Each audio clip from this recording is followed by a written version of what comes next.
तो लाडली बहनों के खाते में पैसों की जो किस्तें हैं धनाधन तरीके से आ रही है, इसमें कोई संदेह नहीं है।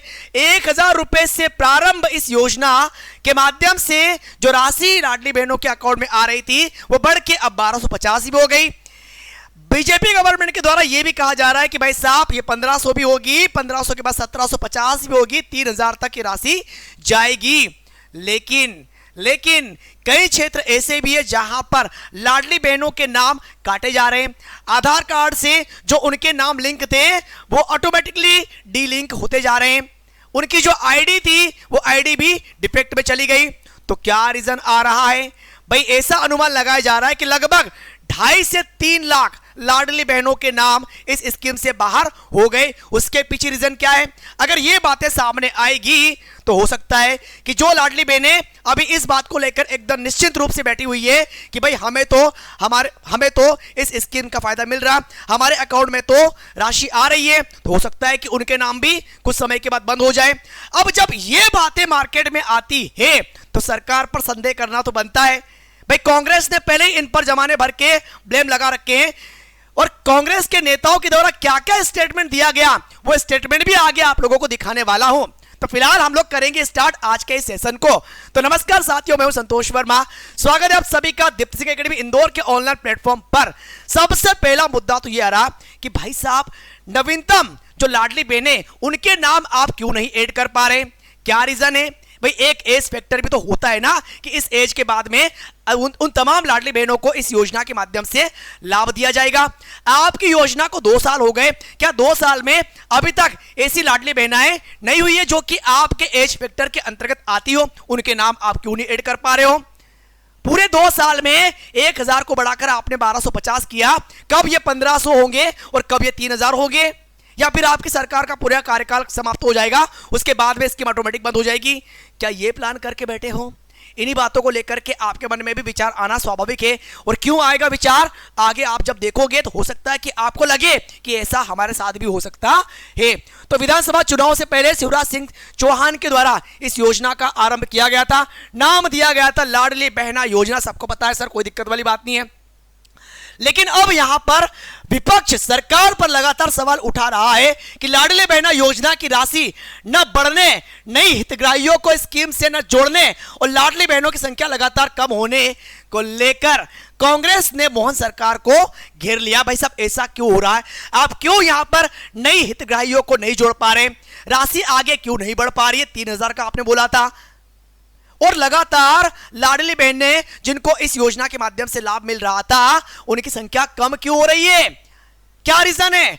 ग्राम पंचायतों से लेकर ब्लॉक, स्थानीय निकाय और कलेक्टरों तक इसकी शिकायत पहुंच रही है और 2 साल में 3.5 लाख लाडली बहनों के नाम यहां पर कम हुई है, मतलब लाडली बहना कम हुई है। भाई साहब अगर मालवा में गंभीर शिकायतें आ चुकी है। अगर मालवा में अगर आप देखोगे, इन्होंने ये कहा कि 58 महिलाओं के नाम समग्र आईडी से डिलीट हुए और 142 महिलाओं को आधार समग्र से डिलिंक दिखा रहे हैं, मतलब कि इनको इस योजना का लाभ नहीं मिल पा रहा है। कहां की बात है? अगर मालवा की बात है। बैतूल में 169 महिलाओं के नाम डिलीट हो गए। ये कर लो, देख लो बात। भाई बैतूल कलेक्टर नरेंद्र कुमार सूर्यवंशी ने भी इलेक्ट्रॉनिक विकास निगम को पत्र लिखा। इस लेटर में उन्होंने ये भी कहा कि समग्र पोर्टल से लाडली बहना योजना की 169 यानी कि 169 महिलाओं के नाम डिलीट किए जाने की खबर है। तो ऐसा क्यों हो रहा है भाई? कौन कर रहा है? 2 साल में अगर आप देखोगे कितने 2 साल में 3.5 लाख लाडली बहनों के नाम यहां पर कम हुए। तो उसके पीछे रीजन क्या है? क्या गवर्नमेंट जानबूझ के कर रही है फंडिंग को लेकर के, इसीलिए नए नाम नहीं जोड़ पा रहे? भाई विपक्ष तो ऑब्जेक्शन क्रिएट करेगा ही करेगा, ये बातें यहां पर क्लियर हो जाती है। ऐसे घट रही लाडली बहना हितग्राहियों की संख्या अगर आप देखोगे यहां पर कि 2023 से लेकर के 2025 तक कितने कम हुए हैं, आपको सारी चीजें यहां पर दिखाई दे देगी। ठीक है, अगर आप देखोगे अगर आप यहां पर देखो खास करके तो आपको ये नजर आएगा, क्या नजर आएगा? 1,27,25,510 और आप आगे देखोगे 1,27,22,188, मतलब हर एक साल में इनकी संख्या में कमी होते हुए नजर आ रही है। इसके पीछे रीजन क्या है? अब यहां तक की बात तो समझ में आती है। ऐसे में यहां पर अगर मंत्री महिला बाल विकास विभाग कि निर्मला भूरिया, इन्होंने स्टेटमेंट दिया कि पहले कुछ ऐसे मामले संज्ञान में आए थे, वहां सुधार भी करा लिया गया था। अभी जिन जिलों में ऐसी शिकायतें आई होगी वहां भी जांच कराकर सुधार कराएंगे। बैतूल अगर मालवा की भी जांच करा लेंगे। इन्होंने यह स्टेटमेंट दे दिया। चलिए भाई साहब, मान लिया। अब विपक्ष क्या कहता है ये भी सुन लेना, लेकिन उसके पहले हमें यह तो पता है कि भाई 2 साल होने को इस योजना को 4 मार्च 2024 को तत्कालीन मुख्यमंत्री शिवराज सिंह चौहान जी के द्वारा इस योजना का आरंभ हुआ था। 1000 रुपए से इन्होंने शुरुआत की थी और ऐसा भी कहा था कि यह राशि बढ़ा के 3000 तक जाएगी। ठीक है सर, आपने सब बोल दिया। अब इसी बात को ध्यान में रखते हुए इन महोदय का यह कहना है, उमंग सिंगार जो कि नेता प्रतिपक्ष के रूप में जाने जाते हैं, कि बहनों के वोट लेकर सरकार बनाने के लिए बीजेपी ने धोखा किया। वादा 3000 रुपए का किया था, बिल्कुल किया था, लेकिन 2.5 साल में 250 रुपए बढ़ाए, बस नई बहनें जुड़ नहीं रही। हितग्राहियों की संख्या लगातार कम होती जा रही है। यह धोखेबाजी है, कलेक्टरों के पत्रों से भी साबित हो चुका है। तो ऐसा स्टेटमेंट इन्होंने दिया।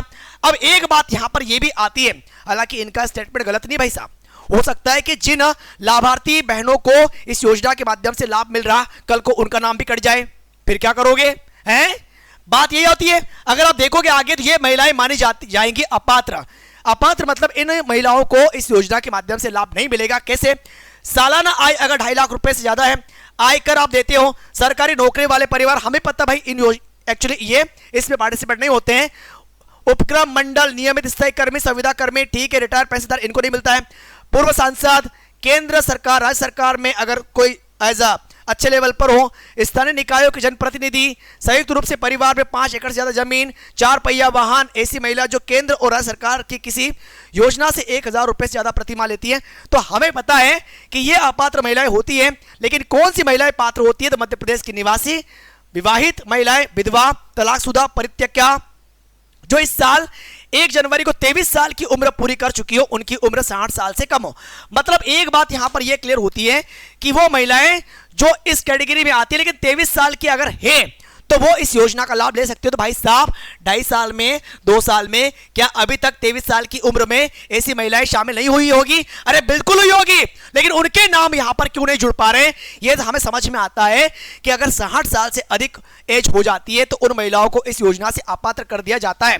तो ये बात भी हम समझ रहे हैं कि अगर नाम कम हुए होंगे तो हो सकता है कि वो इस कैटेगरी में आते हो, भाई इस फैक्टर में आते हो, लेकिन ये वाला फैक्टर भी तो है, इसके अनुसार तो संख्या बढ़नी चाहिए।